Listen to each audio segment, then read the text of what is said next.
लोग कहते हैं ना गया जी में जाके बिठाए हैं, पितर बिठाए हैं हाँ, या। तो ये जो गया में जाकर के पिंडदान वगैरह होते हैं, तो हाँ पिंडदान का मतलब होता है पितरों की शांति के लिए, है ना। हाँ। पीछा छुड़वाने के लिए नहीं, पिंड छुड़वाने के लिए नहीं पिंडदान होता हम्म, है ना। पिंड दान जो होता है वो पितरों की तृप्ति के लिए होता है, पितरों से पिंड छुड़वाने के लिए नहीं होता है ना। तो हम्म, पिंडदान हर अमावस्या को करो आप, हर शनिवार को करो आप, प्रतिदिन करो आप, है ना। हम्म, पितरों की पूजा तो सायंकाल की जो पूजा होती है, तो वो हम्म, पितरों की ही पूजा होती है भाई, है ना। अच्छा। प्रतिदिन आप जब भी पूजा करते हो तो पहले पितृ की ही पूजा करते हो। कभी पूजा की हो कि नहीं? ब्राह्मण पूजा करवाने आते हैं कि नहीं आते हैं तुम्हारे यहाँ? हम्म। अब ये ब्राह्मण न बताएं तो ये अलग विषय है ना। जानते हैं कि नहीं जानते हैं भगवान जाने, है ना। हम्म, लेकिन जो ब्राह्मण सबसे पहले आपके हाथ में पुष्प और चावल रखते हैं, अक्षत रखते हैं, है ना। हम्म, और उसको रख करके और फिर मंत्र बोलते हैं, वो मानो भद्रा कृतयंतु विश्वस्तो अदब्धासो परितास उद्विद्या देवानु यथा सदमृत बद्धे सन्न प्रायो रचितारो दिवे दिवे देवानां भद्रा सुमतिर जीवताम देवानांगों सांख्यम क्षेत्रमा वयम देवानायु प्रतुरंत जीव से तान पूर्वाय न्यूदा हुमहे वयम भगम मित्र मदितिम दक्षिमस्तरम मरणम वर्णम सोमनुषा सरस्ती ना सुभगा महेशकर तन्नो वातु मयो भात भेगजातन माता पृथ्वी तत्पिताद्यो तद्ग्रमाणा सोम सुतो मयो भुवस्तदस्विना सुनतम अधिष्णाव्यम तमीशानम जगतुकस्पतिम ध्यंजिन सहूमहे पूगानो यथा वेद सांसद वृद्धे रक्षिता पारब्धया स्वस्तये स्वस्ति न इंद्र वृद्धर स्वाहा स्वस्ति न पूखा विश्वेदा स्वस्ति नस्तक्षर वरिष्ठनेमि स्वस्ति नो बृहस्पतिर्दधातु प्रगदस्वा मरुता प्रसन्न मात्रा शुभम यमानो विदते सुजगमया अग्निजिह्वा मनवा सूर्य चक्षसो विश्वो ने देवा ओसावगमन नहि भद्रम कर्णे सुनयाम देवा भद्रे माक्षिभिर्जत्रा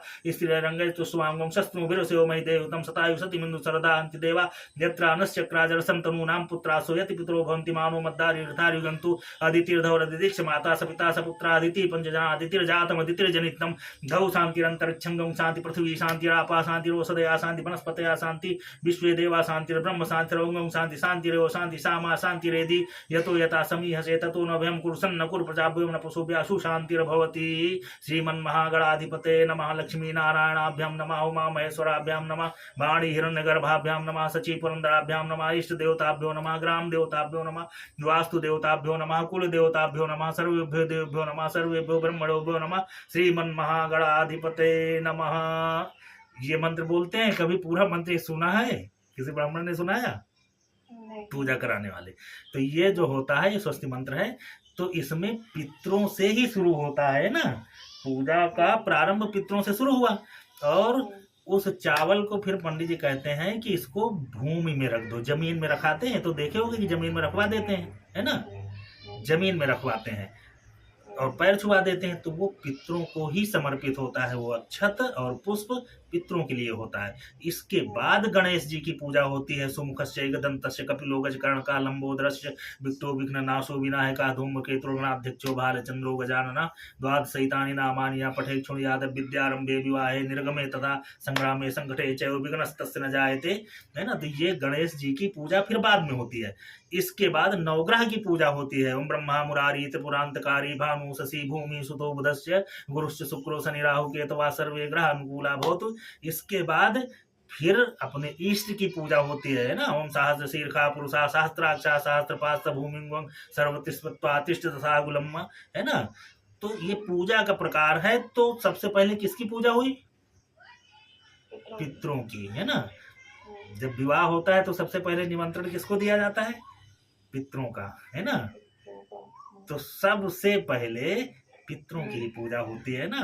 अनेन यथाशक्ति कृतेन देव ऋषि मनुष्य पितृ तर्पणाख्यन कर्मणा भगवान पितृ स्वरूपी जनार्दन वासुदेवा प्रियताम नमः। ओम पितृभ्यः स्वधाइभ्यः स्वधा नमः। ओम पितामहेभ्यः स्वधाइभ्यः स्वधा नमः। ओम प्रपितामहेभ्यः स्वधाइभ्यः स्वधा नमः। अक्षन्नि पितरो अमीदन्त तृप्यन्त पितराति तृप्यन्त पितरा पितरा सुन्दध्वम्, है ना।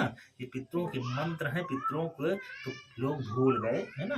पीपल में भी जाओ आप तो भी पितरों की पूजा, पितरों को स्मरण करके। किसी भी मंदिर में जाओ तो वहां भी मंदिर में भगवान से प्रार्थना करो कि हे भगवान हमारे पितरों को सदगति दो। है ना।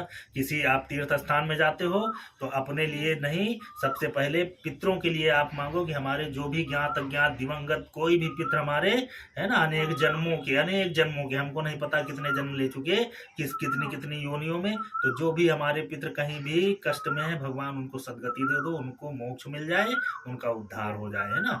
तो जब आप पितरों की शांति के लिए भगवान से प्रार्थना कर लेने लगते हैं, है ना, जब आप पितरों के मोक्ष के लिए भगवान से प्रार्थना करते हैं, तो फिर आपको ऐसा कोई सुख है ही नहीं जो न मिले, सब पितरों के द्वारा मिलने लगता है, क्योंकि ये सृष्टि ही पितृ सत्तात्मक है। भगवान ने तो आपके कर्मों का 84 लाख योनियों में भटकने के बाद संचित पुण्य का परिणाम है कि आपको मनुष्य बना दिया, और मनुष्य बना करके पितरों के अधीन कर दिया, है ना।